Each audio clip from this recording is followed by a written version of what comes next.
বিপদের মাঝেই অধিনায়কের দায়িত্বশীল ইনিংস। দলের কঠিন সময়ে দাঁড়ান অধিনায়ক নাজমুল হোসেন শান্ত, খেলেন লড়াকু 50, দেখান নেতৃত্বের দৃষ্টান্ত। মুশফিকের পরিণত ব্যাটিং, শান্তর 50-র পরপরই মুশফিকুর রহিমও তুলে নেন হাফ সেঞ্চুরি। তার ব্যাটিংই ছিল অভিজ্ঞতার ধাপ। 17 রানের জুটি, শান্ত ও মুশফিক মিলে গড়েন 17 রানের পার্টনারশিপ। এই জুটিতেই ঘুরে দাঁড়ায় বাংলাদেশ। গোল টেস্ট ঘুরে দাঁড়ানোর ইঙ্গিত।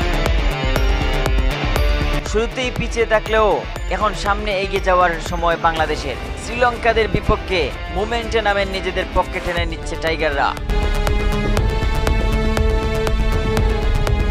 পরিশেষে বলা যায় যে অধিনায়ক শান্তর দায়িত্বশীলতা আর মুশফিকের অভিজ্ঞতার গোল টেস্টে বাংলাদেশ এখন ভালো অবস্থানে। সামনে আরো বড় ইনিংসের দিকে তাকিয়ে পুরো দল।